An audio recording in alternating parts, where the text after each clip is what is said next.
swell, wind, rain, and snow. A little bit of everything. I'm Mark Sponsler, and welcome to the Stormsurf Video Surf Forecast for the week starting Sunday, January 28th.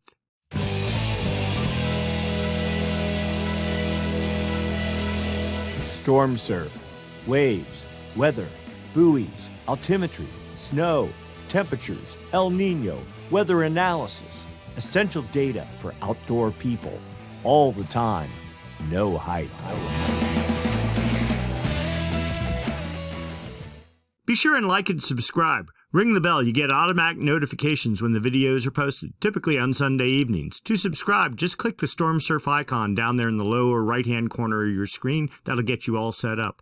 And if you'd like to make a contribution to the cause, you may. Use the special thanks button down below, the heart with the $sign in it. And with that, I'd like to thank the folks that donated last week. Evolution Moto, Elliot Harris. These are all longtime donators. The Dumb Trucker, that's it. I like that handle. Tim Caston, another longtime contributor. Kim in California, again. Coach Nate, longtime follower here. Dean 2875, and Spat Out in Glory Films, another longtime contributor. And then I'd like to make a special thanks to a private contribution that was made. I'm not mentioning any names or anything like that. It was a very generous contribution. You know who you are. I know who you are. And I am floored by your generosity. Thank you so much. That will help this channel tremendously. And with that, let's get to work. We start by looking at significant wave heights for the North Pacific Ocean. We have a new developing gale with 27-foot seas off of California. That goes to the title, Swell. More coming. And another gale with 23-foot seas approaching Hawaii from the dateline. Again, a little bit of swell. But you see just a large area of agitated seas that are probably 15 feet or greater, filling pretty much the entire North Pacific. So even in the absence of these two systems, there would be some degree of, I'll call it more like wind swell, but definitely rideable surf, not over the top size-wise, but rideable, fun waves for all locations. That's a good thing. But first, let's take a look at current conditions. We're going to start up in Northern California using the buoys. Point Reyes buoy, number 029. This is what used to be called spectral density. A popular website now calls it the power index. To us, it's just a profile of all the energy that's hitting that buoy from anywhere up to 33.3 second period, really long period energy, all the way down to 5 second period. That'd be pure wind chop. And this shows you the height of the swell in each of these period bands. Where you have a spike, that's likely a swell. So we see something at about 14.3 seconds. But that area under the curve, if it's fairly not too wide, that typically indicates one swell. But then we see another little bump here at 9 seconds. That's probably wind swell. And for deep water reef breaks, or most reef breaks, you typically just want one swell. If you get other stuff in there, it kind of junks it up. And especially if you see this area under the curve is very wide over a broad area, then that means it's like there's multiple swells all competing and interacting. It's normally kind of junky. But anyway, we see, for the most part, one solid swell in the 14.3 second range. We put all that together, we see primary swell 8.5 feet at 13.6 seconds from 275 degrees. Yes, very west. Surf from primary swell 11.6 feet. That's about what it was in many locations today in Northern California. You see your secondary swell there, 4.9 feet at 10 seconds. The other little thing here, chop height direction, 1.2 feet. From 173. That's all energy between 2 to 5 seconds. That just gives you a rough idea of, well, is it kind of junky? Is there a lot of wind chop? Or is it pretty smooth? And today, when you get this 1.2 reading, that's pretty smooth. We can actually scroll down here. Here you go over here and look at there's a whole stack of it going back for quite a while here. Generally, 2 feet or less is clean. 2 feet to 3 feet is kind of more less clean, more kind of junky, and 3 feet and above is just pretty much a mess. And the other thing I want to show you here, you can animate this. So you can see going back about 2 days ago, you can see every single reading that's hitting what the profile was. So if a big swell started showing up, you would see it start spiking up in one location, or if the swell's dropping over time, you'll see it starting to drop off. Anyway, you can play with that and you get an idea and a feel for how things are going. Do the same thing. We're going to Southern California, the Point Loma South Buoy 191. We see sort of the same profile. Actually, this new 14-second period swell really hasn't started hitting. I think it's starting to hit Southern California, but not the meat of it yet. You can see a little spike there, about 1.7 feet at 14.3 seconds. The Channel Islands, of course, blocking and filtering out like at least 50% of the energy. Let's put this all together. Primary swell, 3 feet at 13.5 seconds from 261 degrees. Channel Islands, they're sort of warping the swell a little bit. This buoy is inside the Channel Islands. Surf from primary swell, 4 feet. I haven't really looked, so I don't know what it is today, but that's probably pretty close. And secondary swell, 2.6 feet at 10.3 seconds from 269 degrees. The chop height, 0.3 feet. That's the one joy of the Channel Islands. They filter out all that bump that once you get north of Point Conception can be a real issue. And then we go over to the north shore of Oahu, Waimea Bay Buoy, number 106, looking at the profile. A little bit of new bump of energy coming in, maybe it's 16 to 17 seconds, but size really small. And then a bunch of wind swell and leftover energy. Let's take a look here. Primary swell, 4.7 feet at 9.5 seconds from 309 degrees, so northwest, and pretty much wind swell. That's 4.5 foot surf Hawaiian. And then secondary swell, right in about the same place, 2.3 feet at 12.5 seconds. And the chop height, 2.8 feet from 255 degrees. That's not good. So probably small and not a whole lot of surf. All right, so let's go back in time and see where the swell is coming from. We're going back to roughly Thursday morning, late Wednesday night. Little gale started developing north of Hawaii, producing 23 or 24 foot seas. Built a little bit more. We got a peak reading of 24.7 feet, and we'll say 25 feet. That's aimed at the U.S. West Coast. That is the swell. This was from Thursday night. That is hitting as of Sunday evening into North California and starting to show into Southern California. At the same time, another gale started building off Japan with, 23 foot seas, easing its way off to the east, but not really very spectacular in terms of sea production, 23 foot seas. And then a new gale started building north of Hawaii, currently with 27 foot seas. Actually, it says 28.0. These are the highest seas over this entire domain. Their actual coordinates. The max wind speed at that location, 58 knots. That's storm force winds. We'll go explore that in a little bit here. But certainly looks like new swell is being generated for California on top of the swell that's just hitting this evening. All right, so let's go look out for the next week. We're going to start by looking at jet stream level winds. These winds are up about 30,000 feet. They help support the formation of gales. And when those gales form, the jet stream helps direct their track. We're looking for a trough, a dip in the jet. We see just the faintest, gentlest little sign of there. But what's really obvious, the jet is raging from Japan the whole way across the Pacific to a point, what is that, about maybe 600 or 700 miles off of San Francisco. There is a split there, but this 190, 200 knot winds, right? 190 to 200 knots the whole way across the Pacific, dead flat. That's a lot of energy. That is the classic El Nino signal. El Nino is in the atmosphere. There's also a little trough right here. We know there's a gale developing there. So this trough, that dip in the jet, helps create a counterclockwise circulation aloft and down at the ocean surface. That's the hallmark of low pressure. And of course, low pressure, if it's strong enough, generates winds.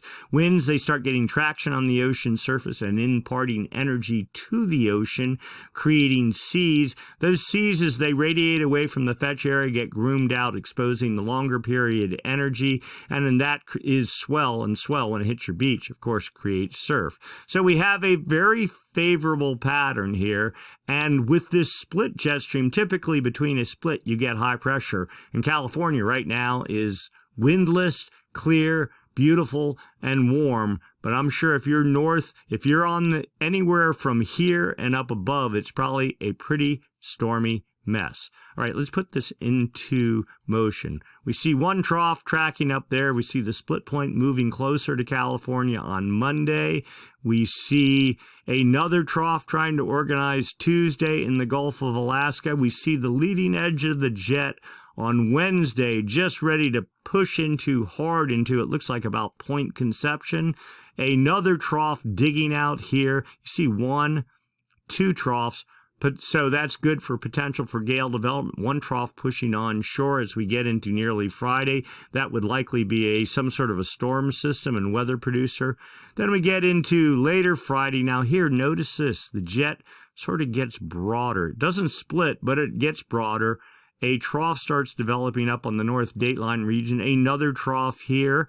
That's interesting. All these supportive potentially of gale development.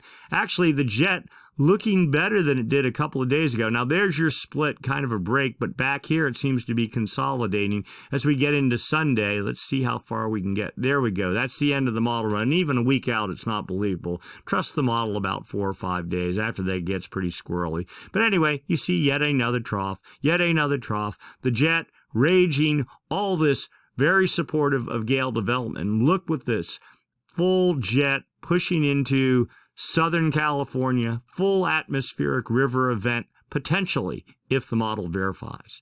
Okay, let's go take a look down at the surface.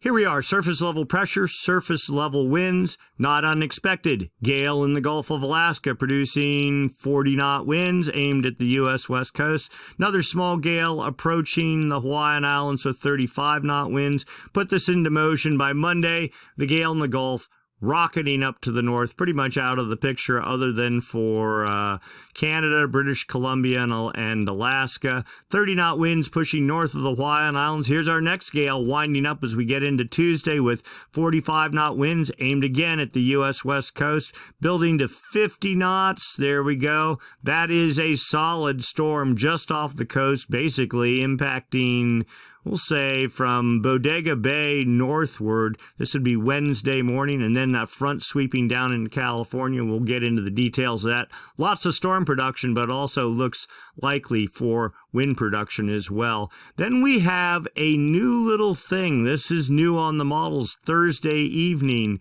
that would be the 1st of February. A broad gale. This sort of looks more like an El Nino type system with 55-knot winds setting up on the dateline, moving to the North Dateline region. That certainly could produce swell with another some sort of a gale developing off of California. I mean, it's a storm-producing machine. This is what one would expect of El Nino. Hopefully, it verifies. What's the effect of those winds on the ocean surface? All right, well, we know we have 27 or 28-foot seas. And as we get into Monday, they lift quickly to the north. Yeah, 30-foot seas, but all the energy is aimed up here. So it's sort of a glancing blow relative to California. You see the leading edge of the swell right there. Also impacting Hawaii. Another gale north of the Hawaiian Islands with 22-foot seas. That impacting the Hawaiian Islands. So as we get into Tuesday, another gale winds up in the Gulf with 34-foot seas, aimed directly at the U.S. West Coast, and then expanding in coverage, still at 34 feet as we get deeper into Wednesday. Certainly, you can see large swell, or at least it looks like large swell. High seas, 19-foot seas, pushing into Northern California. Probably a pretty raw sort of situation. Another gale as we get into Friday, moving over the Dateline region with, oh my gosh, let's see, 40, 41, 42, 40, 44.1 foot seas. Let's see, going up to 46-foot seas on Friday night and 45 feet Saturday morning, and then moderating down from there, while yet another system winds up off the California coast, sort of pushing south, affecting maybe a little bit of Hawaii, but certainly not California per se, and that is the end of our model run. Lots of potential projected. All right, so what's the wind going to do? Here's California here. Here's Hawaii here. Hawaii, the jet stream being so far south is dragging southwest winds or some version of south to southwest winds over the islands, it seems like, for a long time now. And this clearly shows that today, while California has virtually no wind for the moment, but you see the front right off the coast, stretching from Hawaii the whole way up into Washington. As we get into Monday, south winds, we'll say from maybe the Golden Gate northward, that southwest flow continues for Hawaii. A light flow for California from the Golden Gate northward on Tuesday, southwest 10 knots for the Hawaiian Islands. Look at that, that's a solid looking storm for sure off the California coast. As we get into Tuesday night, you can see south winds building the whole way down to Point Conception. That's the end of our beautiful weather pattern. Winds turn north for the Hawaiian Islands at 10. And later on Wednesday, almost trades for the Hawaiian Islands, where California just gets basically slaughtered. Thursday, northwest winds. Hawaii, gosh, it's sort of a mixed, we'll say maybe a light wind pattern, though it still looks south. I mean, this is not a super high-res model here. The GFS is nothing compared to the high-res models that are elsewhere on the website. Anyway, as we get into Friday, high-pressure northwest winds take over for California. You see a north wind event for the Hawaiian Islands with a little mini high and high, low, low pressure, a highly dynamic pattern for sure. But as we get into Saturday, the wind pattern breaks for California. Theoretically, you get a east-northeast wind pattern, 20 plus knots for the Hawaiian Islands later on Saturday. And then we're into Sunday. Here comes the next front. South winds for California north of Point Conception and strong trades for the Hawaiian Islands. Let's see, we can get out to here and pretty much the same thing as we get into Monday a week from now. All right, quick look at rain. California from there, Northern California, Point Conception, Tijuana right down there, San Diego area. So clear as we get into Monday. Tuesday, the rain tries to get into North California, and by late Tuesday night, that's very heavy rain for, we'll call it the Cape Mendocino area. Wednesday morning, pushing south into the Bay Area, San Francisco Bay Area, late afternoon, with the front down in the evening to Point Conception. As we get into Thursday morning, California north of Point Conception getting pounded, snow for the Sierra, and then it all starts working its way into Southern California midday Thursday, down into Baja as we get in Friday into late Thursday night. Snow, solid snow for the mountains. Friday, things clear out, but still you get this sort of mixed snow and rain pattern, probably colder temperatures. You also see a front over Hawaii there. So we get into Saturday, things clear out, next low off the coast, and so we get into Sunday, and there you go. More rain for California, snow for the Sierra. Not a bad pattern, we'll take it. The snow forecast dashboard for Palisades, Tahoe.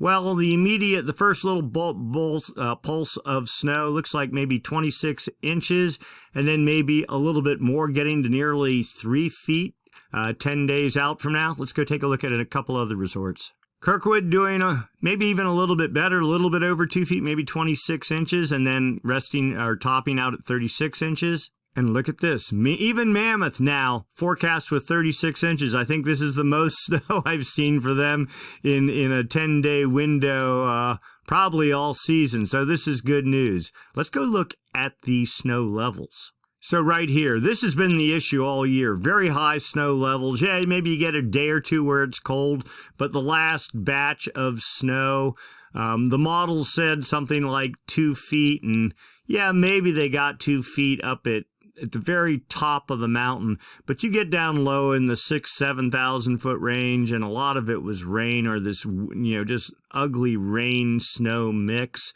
The good news is, okay, so let's take a look at this chart real quick here. This is the elevation from 0 up to 14,000 feet. This is the base of Palisades, Tahoe, and this is just a good representation for Tahoe at about 6,200 feet. The summit top of Palisades right about 9,000 feet. The reds are, if precip is falling, it's liquid. The gray is its sleet. The white is its snow, and the blue is the 28-degree line where it's really decent solid snow. The freeze line is right between the gray and the white. That's the 32-degree line. So you see in these yellow squiggies here, they just show you where precipitation is supposed to be coming. So you can see, or you can look at it up here. The 1st of February, the snow level's falling to the base, below the base, and theoretically dropping on the whole way down to 2,000 feet. But by the time it gets down there, there's no more precipitation. And then you see pretty much after that, a much more favorable freeze line profile, with the freeze line being at about 5,000 feet, which is pretty standard for Tahoe in the winter. So it looks like we're finally getting into a regime where we're past the ultra-warm rain mix, soupy mess kind of thing and getting into a more normal winter pattern. That is good news. So you might ask, where are we in terms of normal for this time of year? So here's a little chart. This is a nice one. Percent of normal to date. Here's the percent of normal for the whole season, but let's focus over here first. This is Northern California going north to south, Crescent City, Eureka, Ukiah, all in the roughly 100% range down to Mount Shasta and Redding. Then you get down towards Sacramento, Blue Canyon, in the roughly 85 to maybe 90% range. And then you even get down into San Francisco, SFO Airport, Oakland Airport, not quite as much, but it's roughly in the 90% of normal. So that's not bad. Finally, we're at just about where we should be. Then we can go down to Central California. Well, you can read here pretty much everything. Some of these stations are like way above 100%. Others are pretty low. I mean, Fresno, pretty far inland. Bakersfield, though, 124%. Death Valley, 273%. Yeah, it probably means they got 3 in. Oh, well, yeah, there you go. What is that?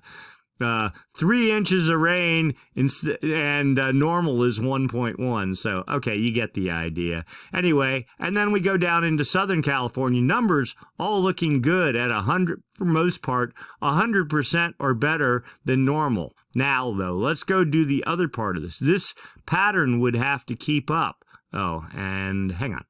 But now we look at the full season percent of normal, and we're like 45 to maybe 50% in Northern California. In Central California, eyeballing it, maybe 50% of normal. And then Southern California, 60%, depending on where you are. Varies. So all in all, we're probably about where we should be for this time of year. But the issue is, the rain has to keep coming. The good news is, at least for the next 10 days, it looks like plenty of rain and plenty of snow. That is what we want. The idea here, or my thoughts were, for this entire winter, I was hoping we'd get to 125% of normal precipitation, at least in the, San Francisco Bay Area. I don't know if we're going to get there. I think a more realistic goal is if we just get 100% of normal on top of what we had last year, that should do really just fine for all the reservoirs, and California should be in a great situation coming out of the year, moving into the year to follow. All right, quick look at surf forecasts for a couple of locations. Northern California will pick Ocean Beach, San Francisco. 8-foot surf pretty much as far as you can see, going up to, 20 feet? That seems entirely possible given what we saw in the models. And the wind speeds, well, not too bad for a little bit right there. I don't know whether it's going to be rideable or not, though, given the just how close the storm is. And then you see a whole bunch of wind. You see the swell height drop to nothing. That just means it's wind swell. And then swell fading from there. Let's go take a look at swell heights, 5 feet at 12 seconds, 7 feet at 12 seconds to 13 seconds, up to 13 feet at 15 seconds, something like that.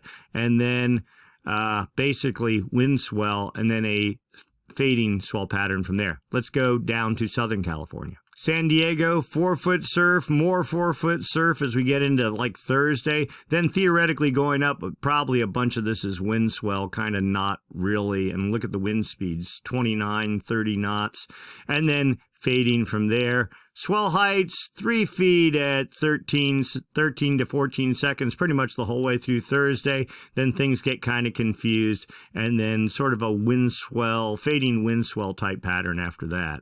And then Hawaii, well, 8 foot to 13 feet on Tuesday, dropping off as we get into Thursday, and back up to like 10 feet on Friday and fading from there. But wind speeds southwest, southwest, south, turning north, and finally trades as we get into Wednesday. And then things get confused, and then finally trades again. You're just looking at the little arrows here. If they come from right to left, that would be east. And then strong trades Friday, Saturday, and Sunday. All right, let's go take a look long term. What's going on? The two major weather influencers, the MJO, the Madden-Julian Oscillation, and of course the El Nino Southern Oscillation, ENSO. First, we're going to talk about the MJO, the Madden-Julian Oscillation. This is a periodic weather oscillation. It has two phases, an active phase and the inactive phase. Typically, the active phase is on one side of the planet, the inactive phase on the other. They rotate around the equator from west to east. So in the Pacific, the active phase will push over the West Pacific over a period of about 4 to 6 weeks, make its way across the Pacific. The active phase is like a low-pressure system. When it moves over the Pacific, it takes warm, moist air that's mainly sequestered over in the far west equatorial Pacific, lifts it aloft. That energy gets caught by the jet stream. It feeds the jet stream, and then you end up with a pattern like exactly where we are right now. A stronger jet stream, of course, makes more storms, helps produce surf and gales, and also brings moisture into California. The inactive phase does the exact opposite. It's like a high-pressure system, and it typically follows the inactive or the active phase. So it goes active, inactive, active, inactive.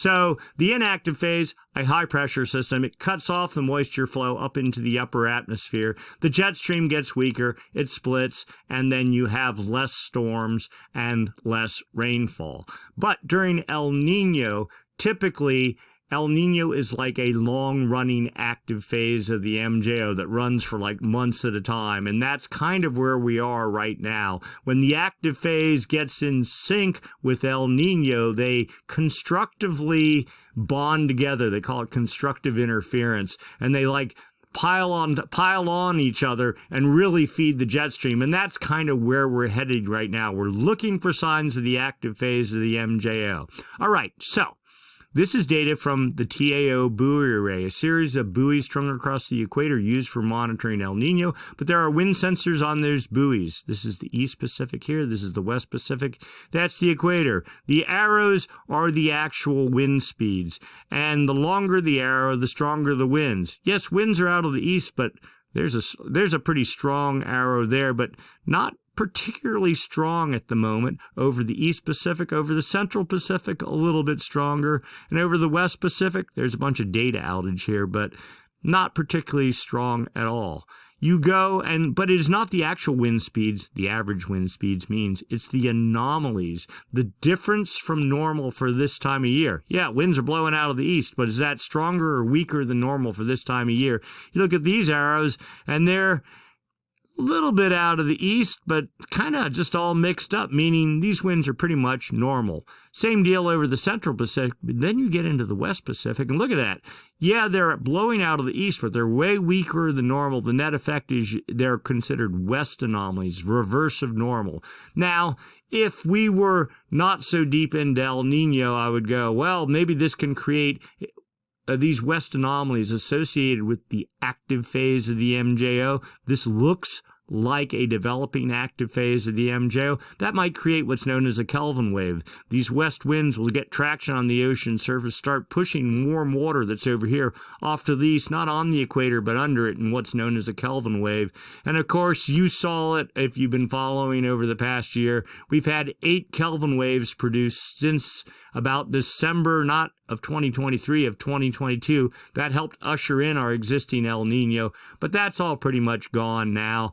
El Nino is beginning to decline. We'll get into that in a minute. But for right now, still, these west anomalies mean active phase of the MJO. They mean more warm air being lifted aloft in the West Pacific, feeding the jet stream. And the jet stream is raging right now. It only looks like more gas is getting dumped on it. No surprise that there's swell, rain, snow, and everything else coming our way. Let's dig deeper. Next up, 850 millibar zonal wind anomalies. It's just just basically the same chart we looked at, but this is what has been happening and what is forecast to happen. This is from the GFS model, okay? This is the whole planet, though, okay? So we got to get ourselves oriented. All we care about is the Pacific. I'm not so interested in other places. There's the date line, 180, okay? So that's about the Western Pacific. The far West Pacific starts at 125 east, so right up there.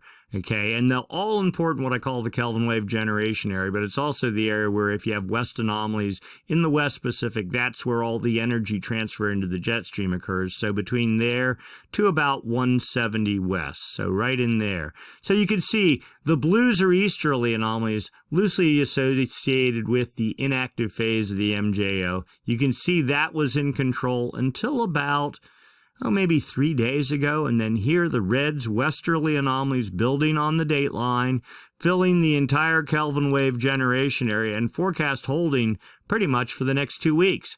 If there was ever a nice big red target for swell production, snow and rain production, this is it. The models are in sync with what this is suggesting. It looks like we might be moving into a pretty productive period. Another component of the active phase of the MJO is cloud cover. If it's a low pressure system and it's lifting moisture from down at the ocean surface high up into the atmosphere, that moisture is eventually going to condense when it hits cold air aloft, create clouds. So this is just a chart, they call it outgoing long wave radiation, a measure of how much sunlight's reflecting off the ocean surface. If you have a lot of clouds, you're not going to get a lot of reflection off the ocean surface. If you have no clouds, like the inactive phase of the MJO and high pressure, then you're going to get a lot. So the reds, a lot of reflectivity, inactive phase of the MJO. The blues, a lot of cloud cover, active phase of the MJO. And let's get oriented here. South America, Central America, Hawaii, New Guinea, Australia. Equator right there, date line right there. All important Kelvin wave generation area right here. So this suggests active phase of the MJ over the Kelvin wave generation area. Now this is a statistic model. More of the same 5 days from now, active phase moving east 10 days from now and out of the Kelvin wave generation area, with the inactive phase moving in 2 weeks from now. Now here is the dynamic model. Wow, this is interesting. Day 5 active phase, day 0, day 5 active, day 10 active, day 15 active, a stationary active phase over the West Pacific. That's kind of like the classic El Nino pattern that we've been waiting to see all year. It appears to be setting up. Maybe things could get very interesting. All right, next up, phase diagrams. How do you read these? What is this? Well, let's just start. The active phase of the MJO moves from west to east, from the Indian Ocean over the maritime continent to the West Pacific, to the East Pacific, under the United States, across the Atlantic, over Africa, back to the Indian Ocean. The heavy dot is where the active phase is now. So in the West Pacific, that's exactly where we want it. The further the dot away is from the circle, the stronger it is. So moderately strong. This is looking, at least, according to this model, like the best active phase we've had this entire El Nino, in this winter. Now the forecast here's 1, 2, 3 different members, all suggesting it quickly racing off to Africa 2 weeks from now. The dynamic model, though, and this is very interesting, has the active phase basically just swirling around somewhere in the moderate to modest strength for the next 2 weeks, unchanged. That would be feeding the jet stream the entire time, just setting up more of what we see is coming at us. That is a real El Nino pattern, potentially. Upper level moisture chart going out 40 days. South America, Central America, New Guinea there, the equator right there, the date line there. Green's area is favorable for precipitation. Now, this is a statistic model, so it's not going to be as encouraging as the dynamic. Suggests, and the reds is dry air. So this would be active phase here. This would be inactive phase here in the Indian Ocean. Active phase only holding for till about February 7th and then gone. Here comes your inactive phase. And then the next active phase doesn't show up until the beginning of March. But we know, at least from the dynamic model, this is not at all what the dynamic model suggests. Next up, the CFS model, which is a dynamic model, but it is not the GFS model. All right, this is the east-west component of the wind, and MJO, the black contour. So you can see back, and let's get oriented here, sorry. Dateline right up the middle, far west Pacific, 125 east, Kelvin wave generation area between here and about here. So you can see in the past, dotted contour, inactive phase, the blues, east anomalies, strong active phase back in November with lots of west anomalies. Here's your inactive phase with the blues and not supportive of storm development. Here's another one back. Here's the one that went the whole month of December, the whole way to the new year with westerly anomalies, and we had a bunch of surf associated with that. We've been going through this inactive phase with easterly anomalies, and then here we come, starting about 2 days ago, active phase setting up. Here's your westerly anomalies. Forecast going the whole way through the month of February. Big target for swell production, snow production, and rainfall. We'll take it. And then finally, if you don't believe a model going out a week, why would you believe a model going out 3 months? Well, the CFS model's done a pretty good job. And so this is, again, 850 millibar zonal wind anomalies. Past performance is down here. Again, dateline running right up the middle. Kelvin wave generation area start at 125 east, so here into here, or you go the whole way up. Past performance, one active phase and westerly, the oranges and reds, westerly anomalies. You can see October, another one in late October, another one in November. Here's the big one in December. Here is the inactive phase and the easterly anomalies we just went through. Here is the coming active phase. You see westerly anomalies forecast the whole way into mid-March, maybe. That could mean all of February, and part of March could be pretty good for storm and swell production. And then here come your easterly anomalies, and after that, you're into spring and it's all over. Let's overlay the MJO. Here we go. Oh, wrong one. Sorry. MJO right here. Here we go. All right. So this suggests we're already in the active phase. Kelvin wave generation area starts right about here. It's supposed to continue into the early part of March, and then inactive phase following, but westerly anomalies continue at least into March 16th. Then after that, things kind of fall apart. And then finally, we overlay the low-pass filter. This is a high-pressure, low-pressure bias sort of thing. The part you need to know, well, the date line's right here. The black solid lines are low pressure. This is your El Nino signature. The dotted contour here is your high pressure bias, your La Nina pattern, which has been over the Indian Ocean, with the Pacific Ocean having the low pressure bias. We peaked out at 4 contours. We're in 3 contours right now. That's supposed to continue till about March 20th or so, and then our El Nino starts fading and sliding off to the east, with the peak of it being almost south of California as we get into April. So this is probably our last hurrah here. Now, it looks like it's going to be a long one that's going to go for maybe 6 weeks or so, but definitely if you have plans to surf or snow or ski or whatever, now is your time. All right, so we've talked about the MJO. Let's go start talking about El Nino. First part of El Nino we're going to look at is Kelvin waves, or the balance of warm water, not on the ocean surface, but down in the ocean.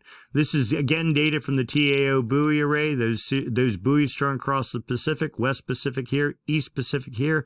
These little X's, these are the sensors on the anchor lines of the buoys.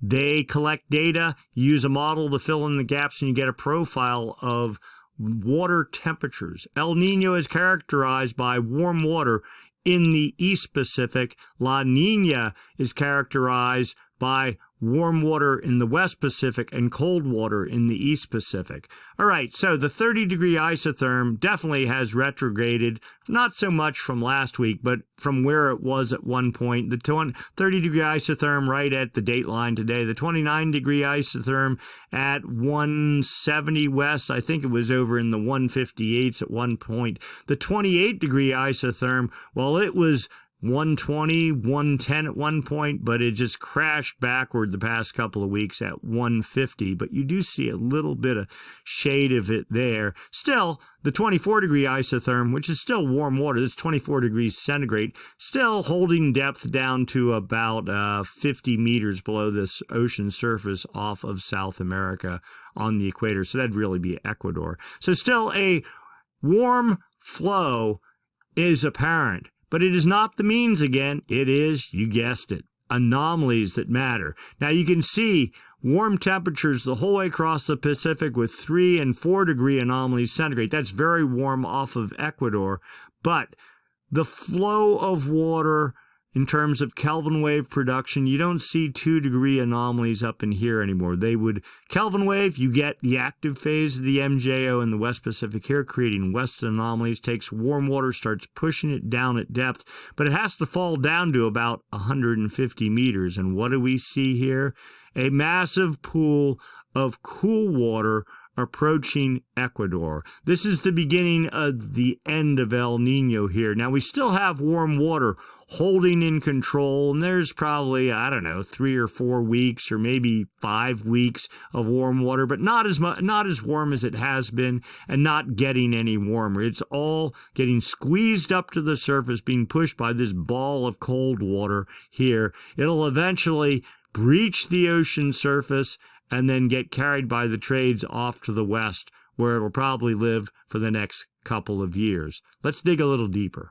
Here is a version of that same data from the TAO buoy array, but also with satellite data intermixed to try to get a higher res picture of what's going on. What you see here is you see one degree anomalies from about the far west Pacific continuing off here. I'm almost wondering if that isn't just, rather than coming this way, it's really this super hot pocket here, the same one we saw before, to a point, 130 west, so that's even out off of California, but down on the equator. Here is probably the last of your warm pool right here, and then you can see it erupting there, and getting dragged by the surface current off in this direction. Really, 150 meters is the magic line. Kelvin waves typically come down all through there, but any path for a new Kelvin wave to produce warm water coming this way is completely blocked by cold water now. In fact, you see a finger of cold water working its way up to a point south of California on the equator. This is the beginning of the end of El Nino and the beginning of probably a La Nina cycle. That said, we still have a month's worth of warm water here, and not to be freaked out. The deal here is it took us a year to go from 3 years of La Nina to El Nino, and we're just now, the atmosphere is kind of getting some momentum going towards El Nino. It's being amplified by the active phase of the MJO right now, but it's not like El Nino is just going to turn on a dime once cold water starts erupting here. It's going to take months and months because the atmosphere is a big ship. It takes a really long time to turn. We finally turned in the right direction. We're not going to get blown off course just like, in a couple of days or a couple of weeks or even a couple of months. It'll probably be November, December of of this year until we start seeing some signs of La Nina. That's my guess. Upper ocean heat anomalies. This paints the picture really well over time. West Pacific here, East Pacific here. This would be like Ecuador, and this is over in New Guinea area. All right, going back a year, January, you can see, you can't even see it. There was one Kelvin wave that snuck in here. Another Kelvin wave number 2 here in February, Kelvin wave number 3 in March, Kelvin wave number 4 in April. That's warm water moving from west to east, being driven by the active pulses of the MJO. Another number 5 in May, number 6 in July, number 7 and number 8 in October and November. And now you see the emergence of cool water building in the West Pacific and starting to work its way off to the east. This says we still have to a point about south of Hawaii of neutral to slightly warm water, but most of the warm water now confined from a point south of California on the equator into Ecuador. So things are moving pretty quickly. Again, maybe 6 weeks before cold water, or at least neutral water, arrives off of Ecuador and the Galapagos Islands. So we see what's happening down below the ocean, but at the ocean surface right here, all right, that'd be Chile, Peru, Ecuador, Central America, Hawaii out here, and it's just right on the equator. Here's the classic El Nino signal. Now, not as strong as it was, but still you see much warmer than normal water the whole way from Ecuador and the Galapagos, the whole way out to the dateline. Underneath this, we know there's cool water reaching to somewhere around right in here. And the last of the warm water is here. You see an eruption point here. That's the same sort of point. These pictures aren't quite stitched together. Maybe another one right here. So warm water still squeezing up to the surface. Then it gets caught by the trades and dragged across the Pacific. And this is then what changes the jet stream pattern. And this is the classic El Nino signature. Still quite in place, but we know that cold or cooler water at some point is going to start erupting somewhere off of here, and this will start to decline pretty quickly. Here's the 7-day trend. It actually looks reasonably well. Lots of warm water building up off of South America, but really what matters is right here on the equator, and no signs of cooling. Again, we talked about a couple of eruption points. You can see them right there, and a general mildly warming trend. So El Nino holding its own for the moment. And the backed off view, again, the classic El Nino triangle right there, looking solid, not over the top, can't compare. And, you know, we've done this for pretty much all of last year, comparing the 97 El Nino to the 82 El Nino to the 2015-16 El Nino. None of those were all stronger than this one by a good amount. But this is just on, those were all super El Ninos. This is classified as a strong El Nino. We'll get into that in a second, but basically this is holding its own, still looking pretty solid considering that we're almost at the end of January. You know, we'll take it. This is all good news. All right, sea surface temperature trend. It says Nino 1.2. What's that mean? That's just the area right there by the Galapagos and Ecuador, kind of a small area. And you can just see the generalized trend. These aren't the official numbers, but they give you sort of a, are we going down, or are we going up? As expected, the Nino 1.2 index has been trending down, but stabilized today at 687 thousandths of a degree above normal, like half a degree and a little bit more above normal. Now, that's not the one that really matters. It's the Nino 3.4 index. This is the area from a point south of California out to about the dateline on the equator. The trend today, temperatures 1.229, so 1.25 degrees above normal. Okay, we were up, according to this index, we had periods of like 1.7 degrees above normal, but this is actually reads low because we were up in the 2-degree range at the official index at times. But from a trend perspective, we peaked probably mid-November and held through about the beginning of January. Now we're on a downward trend. Oh, and just to get, again, El Nino, if temperatures are somewhere between half a degree below normal and half a degree above normal in the Nino 3.4 region, that's considered neutral. Half a degree to 1 degree above normal is a weak El Nino. 1 degree to 1.5 degrees is moderate El Nino. 1.5 degrees to 2 degrees is strong El Nino. That's where we've been this whole time.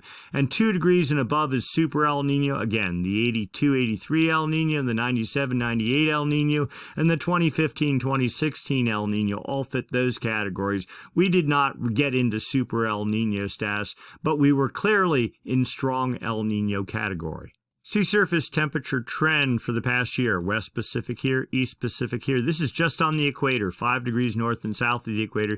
You can see last February, here's cold water, La Nina signature, and then as the first Kelvin wave erupted in March, here's the beginning of warming, more warming building, very eastward displaced, right up along the coast of Ecuador, and the building warm pool, you see it pretty much peaked out here in the December time frame. Now you see we've lost some of the warmth here. We don't have the super deep hot spots anymore like we had earlier in the year, but still very warm, covering a large area. There's the Nino 1.2 region. You can see it is cooling, meaning that the Kelvin waves that have erupted pretty much have done their thing, and we're just getting the last of that cool subsurface pool erupting to the surface. And, you know, the pattern is in the mature phase, but starting to wither. Here are the weekly sea surface temperature anomaly values. That's the actual temperature. Here's the value right here that you're interested in. Back in October, and you can just go week by week by week. You can see we were in the 1.8 region there in the first part of November to 1.9 to 2.1 super El Nino for a week. That it's got to be 3 consecutive months is the official way you do this. 2 degrees, 1.9, 222. So right at the hairy edge of the top of strong El Nino status, trying to move into super El Nino status. But then the first week of January, 1.9. Second week, 1.9. Down to 1.7. And I think we have maybe another week and a half to go. My guess is January. So for November, we were at 2.0 something. For December, we were at 2.0 something. So right barely on the hairy edge of super El Nino stats. But this month, we'll probably end up at 1.85 or something like that. So it's 3 consecutive months. So 2, 2, and 1.85. That'll just put us right at the top end of strong El Nino status. Just a stat.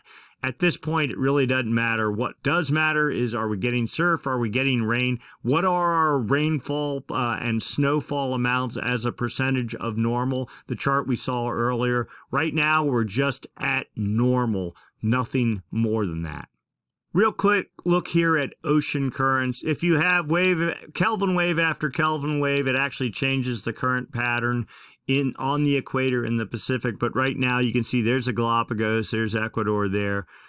The current all pushing from east to west the whole way across. Let's go to the West Pacific here, pushing basically the whole way across. So whatever Kelvin wave pattern we had and reversal of current, which is the classic way another way to monitor El Nino, all that's gone, saying from a production machine in the ocean, there's nothing left to produce anything to feed El Nino. Not that that's unusual. Typically, El Nino peaks out in somewhere between Thanksgiving and Christmas. It's actually our El Nino peaked out, right somewhere around the 1st of January, something like that, maybe even a little bit later. So for right now, we've actually held on longer than most El Ninos. It is not surprising to see this sort of a pattern now. Just the fundamentals, the foundation of El Nino are fading, and that's what this chart shows. What does the atmosphere think is going on? Well, we're looking at the Southern Oscillation Index, difference in pressure between Darwin and the Indian Ocean and Tahiti. When El Nino is in play, typically pressure is lower in the Pacific and higher in the Indian Ocean. So Tahiti's value would go down, Darwin's value would go up. When that's happening, this daily contribution goes negative. Hey, we're at minus 10.41. We've been negative for all of, 5 days? That's not a whole lot. You go back here and you see, for the most part, it's been positive. And that was always a big head scratcher. We talked about this last week. Go look at last week's video. We talked about the PDO, the Pacific Decadal Oscillation. It is not supporting El Nino at all. So it's amazing our El Nino is as strong as it is. I mean, so El Nino is trying to force low pressure in the Pacific. The PDO is doing just the opposite, trying to support high pressure. The two of them are clashing. It's amazing that our El Nino has made as much inroads as it has this year. Anyway, 30-day average, this is sort of your inactive, active phase indicator. It's all positive at 7. If this was real El Nino right now, this guy should be down at minus 25. Or if we were down at super El Nino status, nowhere close. We're up. We're already moving towards La Nina. 90-day average, minus 2.02. And yeah, we were down lower back in December. Clearly, the demise, again, this should be down at minus 15 at right about now, and it's not. So, again, it's a miracle we're getting as much as we are from this El Nino. Here's our 30-day moving SOI graphed out. You can see we're up in positive territory. I'm not going to go through all this, but here's your La Nina thing. Here's our dive into El Nino. Today, we should be down somewhere in here. We're not even close, but you know, it is what it is. We talked about this again last week. Be thankful for everything we're getting right now. This is as good as it gets given the atmospheric situation.